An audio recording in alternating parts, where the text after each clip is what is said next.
सीहोर में खाद्य विभाग की टीम एक्शन में नजर आई। टीम ने गुरुवार शाम 6 बजे एक बड़ी कार्रवाई को अंजाम दिया और भोपाल इंदौर स्टेट हाईवे पर अमला स्थित आकाश जैन व्यापारी के गोदाम से लगभग 300 क्विंटल पीडीएस का चावल जब्त कर लिया। आपको ये क्या मुखबिर की सूचना के द्वारा प्राप्त हुआ था, कैसे का प्राप्त हुआ था, और ये जो आपने कार्रवाई की है क्या है, पूरा विस्तार से जानकारी दीजिए ना। मुझे मुखबिर के द्वारा सूचना भी मिली थी और मैं अपनी फील्ड पे भी निकला था अमलाहा के लिए। जब मैंने जो माल भरने वाले हम्माल थे और ड्राइवर था उसका, जो उनसे पूछा कि भाई आप किसका माल उठा रहे हो, ये कहाँ का माल है, ये किसका माल है, तो उनकी नॉलेज में नहीं था। फिर उन्होंने कहा जिसकी गोदाम है उनको बुला दे रहे हैं।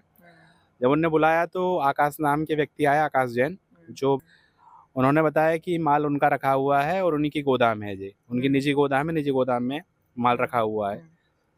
उनसे इस माल के संबंध में, चावल के संबंध में दस्तावेज प्रस्तुत करने को भी कहा गया कि कहाँ से आपके पास माल आया है। ये उनके द्वारा कोई ऑथेंटिक दस्तावेज प्रस्तुत नहीं किए गए, ना ही कोई मंडी व्यापारी का लाइसेंस उनके पास प्राप्त हुआ।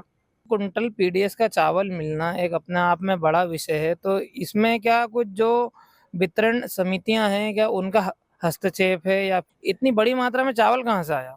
ये मैंने उनसे जानकारी चाही कि आपके द्वारा ये कहाँ से प्राप्त हुआ है माल, तो कोई उसका वो ऑथेंटिक जवाब नहीं दे पाए। पर मुझे पिछले हफ्ते भी ये जानकारी प्राप्त हुई थी कि कोई यहाँ पे व्यापारी है जो ऐसा चावल रखता है। तो ये थे खाद्य अधिकारी जिनके द्वारा 250 कुंटल पीडीएस का चावल एक व्यापारी के यहाँ से जब्त किया गया है। लेकिन सवालिया निशान जिम्मेदारों पर खड़ा होता है कि बाकायदा निरीक्षण के बावजूद अगर इतनी बड़ी मात्रा में चावल किसी व्यापारी के यहाँ से जब्त किया जा रहा है तो यह कार्य प्रणाली पर सवाल उठाने वाला। कैमरामैन जलील खान के साथ अक्षय शर्मा, विस्तार न्यूज़।